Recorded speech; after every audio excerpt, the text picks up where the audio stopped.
Ini yang akan kalian terima ketika kalian galbay pinjol bertahun-tahun. Di sini saya mau bahas.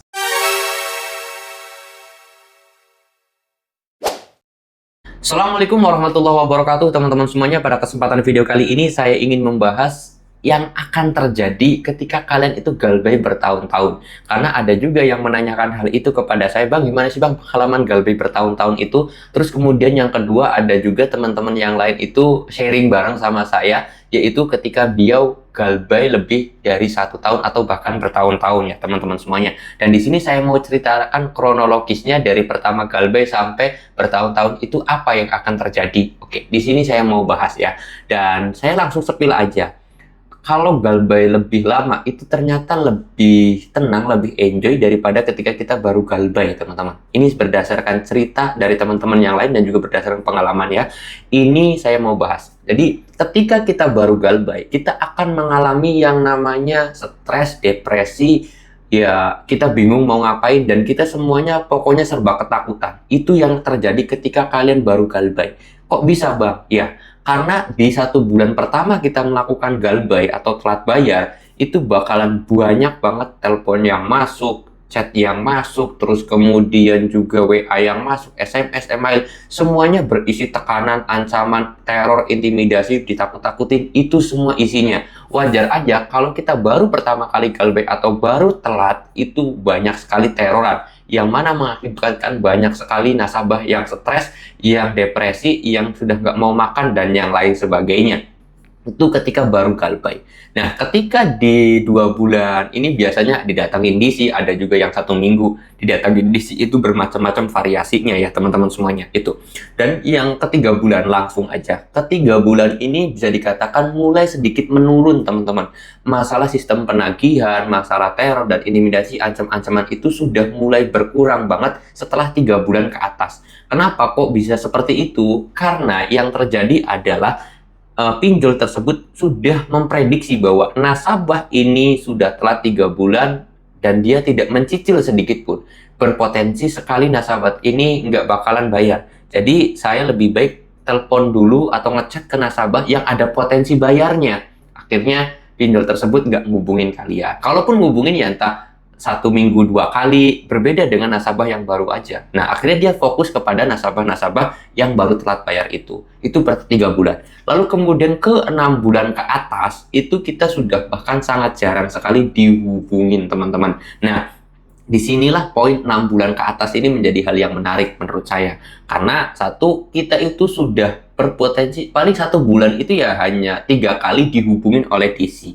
Bahkan di 10 bulanan atau 9 bulanan, saya lupa, itu kita bakal dikontak oleh pinjolnya untuk negosiasi bunga, teman-teman. Jadi di 9 bulan atau 10 bulanan, itu kita bakal dikontak oleh pinjol, boleh untuk melakukan bayar pokoknya aja, untuk menegosiasikan bunga. Nah, kenapa kok ada sistem seperti itu, Bang? Ya, karena pinjol merasa bahwasanya ini udah pasti nih, nasabah sudah telat hampir 9 bulan lebih atau 10 bulan. Sudah dipastikan nasabah ini tidak akan bayar.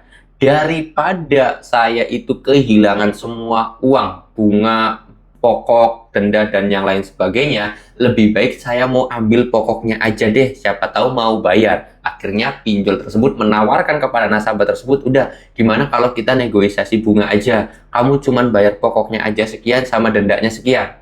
Nasabah tetap nggak mau, maka dia ya udah bayar pokoknya aja. Pasti nasabah negonya kan bayar pokoknya aja, mau nggak? Kan gitu. Akhirnya pinjol tersebut menegosiasikan. Bahkan bisa saja pinjol tersebut yang menghubungi kalian untuk dinegosiasi hanya bayar pokoknya aja. Itu sering banget dialami oleh nasabah yang sudah lama galbay. Ya pikirnya pinjol, daripada uangnya hilang 100%, bunga nggak dapet, denda nggak dapet, pokok nggak dapet. Ya lebih baik pokok diambil lah.